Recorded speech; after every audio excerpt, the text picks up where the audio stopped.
हर खबर पर होगी आपकी पकड़। डाउनलोड कीजिए एबीपी लाइव ऐप। अमेरिका की राजनीति में बीते कुछ सालों के दौरान हिंदू एक राजनीतिक शब्द के तौर पर उभरा है और अमेरिकन हिंदू कोएलिशन बाकायदा राजनीतिक रूप से एक सक्रिय संगठन के तौर पर सामने आया है। आज हमारे साथ बातचीत करने के लिए अमेरिकन हिंदू कोएलिशन के जो नुमाइंदे हैं वो सभी लोग यहां पर मौजूद हैं और हम उनसे जानने की कोशिश करेंगे कि आखिर अमेरिकी सियासत में हिंदू किस तरीके से अपनी उपस्थिति दर्ज कराने की कोशिश कर रहा है और अमेरिकन हिंदू कोएलिशन किस तरीके से अमेरिकी राजनीति में अपना दखल करने की कोशिश कर रही है। हमारे साथ आलोक जी हैं, आलोक श्रीवास्तव हैं। आलोक जी, आपसे जानना चाहेंगे कि किस तरीके से इस संगठन की जरूरत महसूस हुई, क्यों आखिर ये संगठन, और राजनीतिक रूप से इसकी जो चेतना है या इसका प्रसार है वो क्या है? जी धन्यवाद, मुझे यहाँ पे बोलने का मौका दिया गया। अमेरिकन हिंदू कोएलिशन एक बाई पार्टीशन संस्था है, बाई पार्टीशन ऑर्गेनाइजेशन है। हम किसी पर्टिकुलर राजनीतिक पार्टी के साथ हमारा संबंध नहीं है। हमारा मुख्य उद्देश्य यह है कि अमेरिका में लगभग 50 लाख हिंदू हैं, जिसमें करीब 35 लाख भारत से हैं, बाकी 15 लाख कैरेबियन और देशों से हैं। वो लोग राजनीतिक रूप से सक्रिय हों और राजनीति में आए।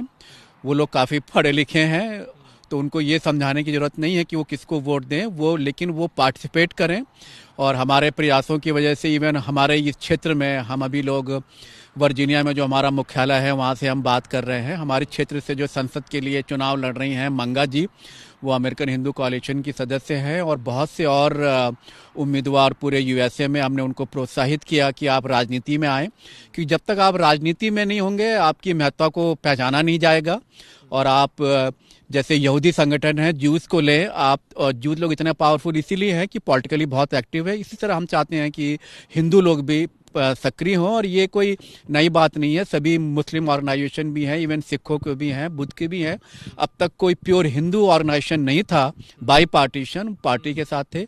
तो हमारा उद्देश्य है कि जो हिंदूज हैं अमेरिका में, उनको मेन धारा जो है राजनीति की उसमें लाया जाए। शेखर जी, जिस तरह से आलोक जी ने कहा कि ये एक ऐसा ऑर्गेनाइजेशन है जो बायपार्टिजन सपोर्ट के साथ बढ़ रहा है, लेकिन कोशिश है कि हिंदू अमेरिकी राजनीति के अंदर सक्रिय हो, क्या आपने सोचा है, क्या जिस तरीके से आलोक जी कह रहे हैं कि ज्यूज जिस तरह से इन्फ्लुएंशियल हैं, किस तरीके से आगे का रोड मैप आप देखते हैं और अमेरिकी राजनीति में राजनीतिक दखल बनाने की इतनी कोशिश क्यों? देखिए, वर्ल्ड वार 2 के बाद यहूदियों की 22 देशों में उनकी बड़ी बेइज्जती होती थी ना। वो तबाह होकर के न्यूयॉर्क के क्वींस के इलाके में इकट्ठे हुए और उन्होंने कहा कि ये तबाही कैसे बची जाए। तो उन्होंने कहा कि राजनीतिक संगठन बनाओ, राजनीतिक शक्ति बढ़ाओ। तो उन्होंने जन्म दिया अमेरिकन ज्यूइश कोएलिशन। आज वो 115 वर्ष पुरानी है। हर एक देश में उनके मुख्यालय हैं और वो एक तरह से अमेरिकन गवर्नमेंट को रिप्रेजेंट करती है। तो जहाँ जहाँ यहूदियों को तकलीफ होती है तो अमेरिकन पावर का यूज़ करते हो। हम लोगों के आंकलन के अनुसार अभी भी ये देश सबसे पावरफुल देश है। और जैसे देखिए बांग्लादेश में 20 मिलियन हिंदू हैं, पर भारत उनका कुछ नहीं कर पा रहा। उनकी सहायता लेता है हसीना सरकार को जिताने के लिए, पर वो बेचारे मरते रहते हैं, पर हिंदुस्तान कुछ नहीं करता है। तो उनकी रक्षा कैसे की जाए? बांग्लादेश के हिंदुओं की और पाकिस्तान के हिंदुओं की रक्षा कौन करेगा? हिंदुस्तान तो करेगा नहीं। हिंदुस्तान उनको शरण दे सकता है, अपने यहाँ बुला सकता है, लेकिन उनके देश में उनकी स्थिति ठीक नहीं कर सकता। वो एक यही देख कर सकता है, वो यूनाइटेड स्टेट्स। यानी अमेरिका में अगर हिंदू एक राजनीतिक स्वर के रूप में उभरते हैं, एक राजनीतिक हैसियत अपनी रखते हैं, तो एक प्रेशर ग्रुप बनाने की कोशिश है। प्रेशर नहीं, वो American government, they are American government. We are not Indians, we are Americans. So we carry the power of the government of the United States. We have the largest military, right? So now using this largest military, हम बहुत लोगों की रक्षा कर सकते हैं, है ना? तो इसीलिए अमेरिकन जैसे यहूदियों ने किया कि यूएस गवर्नमेंट के पावर को यूज़ किया यहूदियों की सहायता करने के लिए, वैसे ही। लेकिन हम कैसे करें? जब तक अमेरिकन पॉलिटिकल पावर के अंग नहीं बन जाए तो हम कर नहीं सकते। पहले देखिए, यहाँ 3 तरह के संगठन हैं, हिंदू कल्चरल, हिंदू रिलीजियस और हिंदू पॉलिटिकल नहीं है यहाँ। We are the first Hindu political organisation. So we are not religious Hindu organisation. हमारे भीतर क्रिश्चियन भी हैं। अगर कोई क्रिश्चियन हिंदू वैल्यू को स्वीकार करता है तो we consider them Hindu. Jain, Buddhist, Sikh, ये सभी को हम हिंदू मानते हैं। जो विवेकानंद ने जो हिंदू एनलाइटमेंट प्रिंसिपल का जन्म दिया है, उसके आधार पर हिंदू कोलिशन है।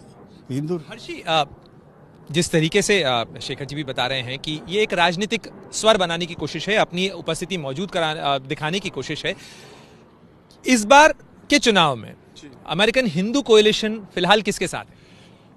Actually, since we are bipartisan people, so we should not say that we are on one side, पर अपनी अपनी values हैं. We have technically independent, Democrat and Republican. As Shekhar ji said, we have Sikhs, Christians, Hindus, from all over the different culture people are united with us.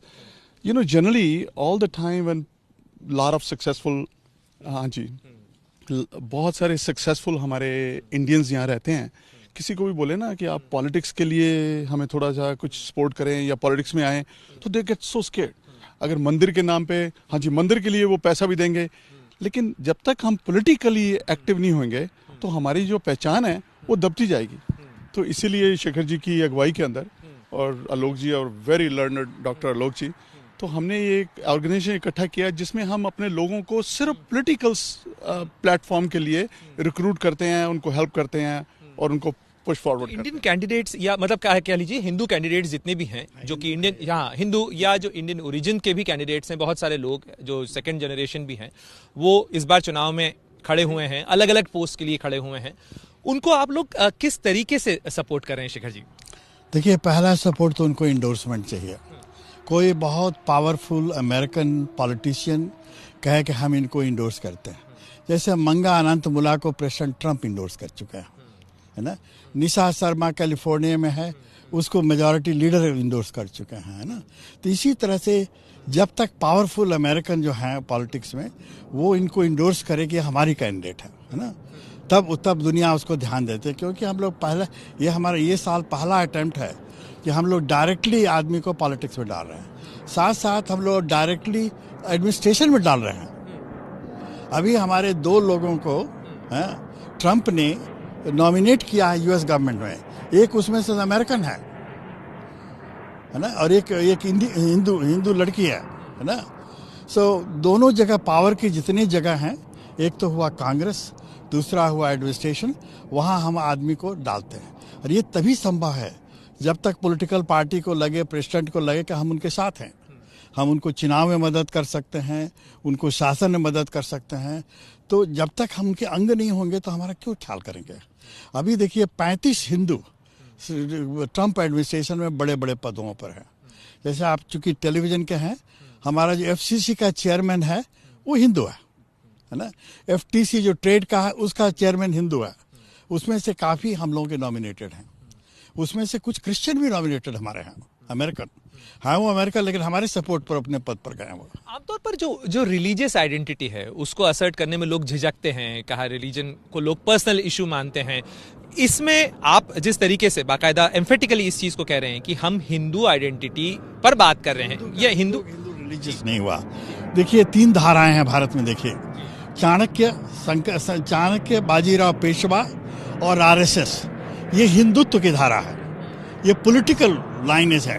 उसके अलावा बहुत से मंदिर हैं भारत में, वो रिलीजियस हैं, बहुत से कल्चरल हैं, डांसेस हैं। तो हिंदुओं की भी 3 धाराएं हैं। We are political Hindus, we are not religious Hindu, we are not cultural Hindu, we are political Hindu, समझे ना।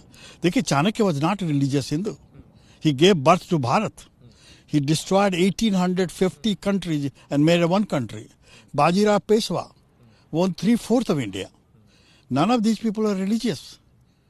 So same way we are political Hindus. जिसको आप कह सकते हैं हिंदुत्व भारत में कहते हैं, पर वो दूसरे कनोटेशन में या। और आगे का आलोक जी, आप और शेखर जी चूंकि इस काम में लगे हैं यहाँ पे, आगे का रोड मैप आप लोगों ने किस तरीके से एनविसाज किया है, क्या सोचा है इसको आगे ले जाने के लिए? वो कंटिन्यू रहेगा जो हमारे प्रयास इस साल थे, जो क्योंकि हर राज्य में चुनाव हर साल होते हैं। जैसे वर्जीनिया में नेक्स्ट ईयर गवर्नर का चुनाव है, उसके बाद फिर कांग्रेसमैन के चुनाव फिर होंगे, क्योंकि ये 2 साल के लिए उनके चुनाव होते हैं। वर्जीनिया के सीनेट के लिए जो है वो लड़ेंगे।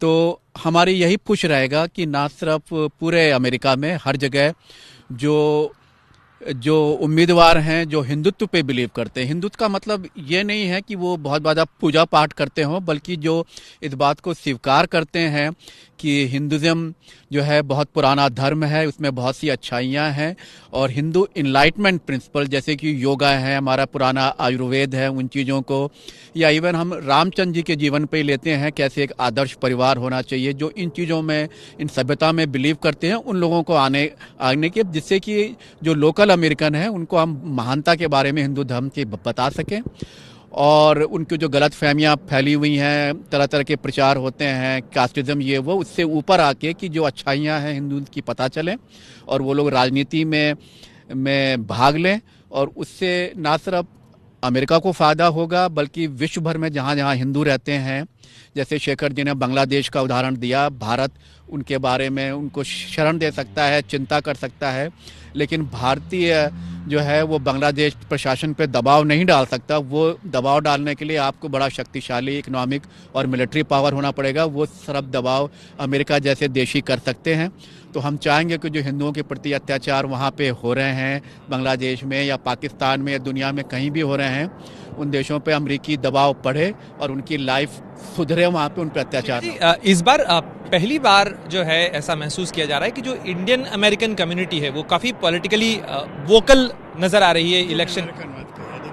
मतलब इंडियन अमेरिकन से मतलब है कि भारतीय मूल से निकले हुए लोग जो कि अमेरिका में हैं। हिंदू 5 मिलियन हैं, 5 में से जैसा आलोक जी ने कहा 3.5 इंडियन हिंदू इंडिया में, 1 मिलियन जो है 1 मिलियन जो है नॉन इंडियन हिंदू हैं, कैरेबियन देशों से। 500,000 वाइट इंडियन हिंदू हैं, 500,000 वाइट लोग जैसे Tulsi Gabbard, they are Hindus, they are not born in India, they are not about Hindu. So ये 5 मिलियन लोगों को लेकर के हम चल रहे हैं ना।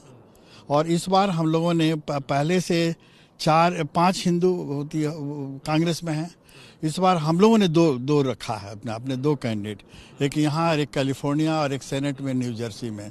और हम लोगों की आशा है कि अगले 2 साल के बाद 2022 में हम 10 के आसपास रखेंगे। जब कांग्रेस में हमारे 25-30 हिंदू है ना, साड़ी पहने महिलाएं बिंदी लगाए वहाँ खड़ी होंगी, देखिएगा ये देश का चित्र बदल जाएगा।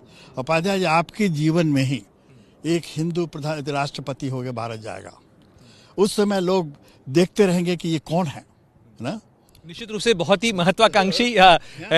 लेकिन हर जी, आप तो कारोबार से जुड़े हुए हैं, इंडियन अमेरिकन कम्युनिटी, फिर मैं उस शब्द का इस्तेमाल कर रहा हूं, लेकिन उसका जो इकोनॉमिक क्लाउट है वो भी काफी है यहाँ पर। तो क्या आपको लगता है कि ये जो प्लान है इसके अंदर उन फंड्स की कमी, इलेक्शन का ये जो एम्बिशन है प्रेसिडेंशियल रेस के लिए ये बहुत बड़ा है, तो क्या उसके लिए उतने एडिक्वेट रिसोर्सेज जो हैं वो जुट सकते हैं? देखो जी, इस बार मैं सोचता हूँ कि पिछले 10 साल से जो हमारी कम्युनिटी में इंडियन अमेरिकन या अमेरिकन इंडियन जैसे भी आप बोलते हैं, जो चेंज आया है, it's a big change. Per capita income जो हमारे इंडियंस की इस अमेरिका में है, हाईएस्ट अमंग ऑल अमेरिकन। तो हमारा जो प्रभाव है, हमारा जो परसेप्शन है, is changing dramatically right now.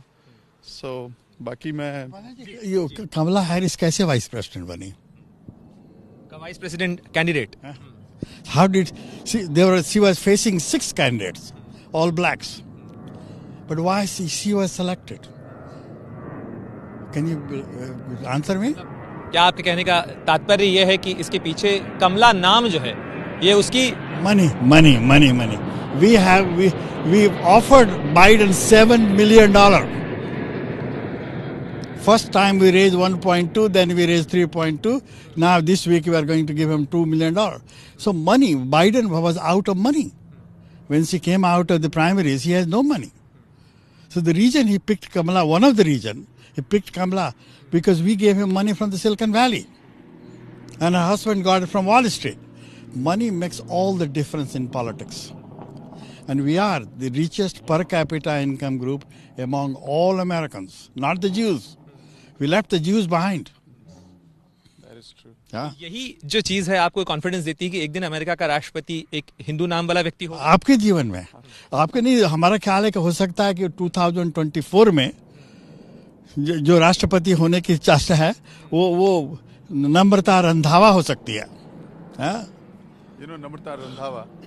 She's a Nikki Haley हाँ, का हाँ, नाम हाँ। रंधावा है। और अगर आप इस बार का भी इलेक्शन देखें तो Tulsi Gabbard was a Hindu candidate, उसने भी ट्राई किया था राष्ट्रपति का डेमोक्रेटिक पार्टी का टिकट लेने के लिए। तो इसका मतलब ये हिंदू आ रहे हैं। हो सकता है कुछ वर्षों में तुलसी गबार्ड जैसे लोग सक्सीड करें और कोई महत्वपूर्ण पद प्राप्त कर लें। तो जब तक आप कहीं से शुरू नहीं करेंगे कैसे आगे बढ़ेगा। तो हमें बहुत खुशी है कि इस बार के चुनावों में हिंदू लोग जो है आगे आए हैं, और अगर ये प्रयास कंटिन्यू रहा तो एक जनरेशन के अंदर हम लोग अच्छी पोजीशन पे पहुंच जाएंगे, जैसे कि यहूदी इस देश के अंदर हैं। जो इसी जनरेशन में इस देश का राष्ट्रपति का नाम होगा कमला देवी। निश्चित रूप से ये काफी जो है उत्साहजनक होगा अगर अमेरिका का राष्ट्रपति जो है वो किसी हिंदू नाम वाला व्यक्ति होता है तो। और स्वाभाविक रूप से राजनीतिक रूप से हिंदू अपनी उपस्थिति मौजूद करा सकें इस कंट्री के अंदर, और अमेरिका की राजनीति के अंदर, अमेरिका के सत्ता सूत्रों के अंदर उनकी जो पहुंच है, उनका जो रसूख है वो बढ़े। इसके लिए संगठन जो है अमेरिकन हिंदू कोएलिशन वो काम कर रहा है, और रोड मैप इसी तरीके से बनाया गया है कि एक दिन अमेरिका का राष्ट्रपति किसी हिंदू नाम वाला व्यक्ति हो सके। कैमरामैन संजीव कापड़ी के साथ Pranay Upadhyay, Virginia, America, ABP News. ABP News आपको रखे आगे।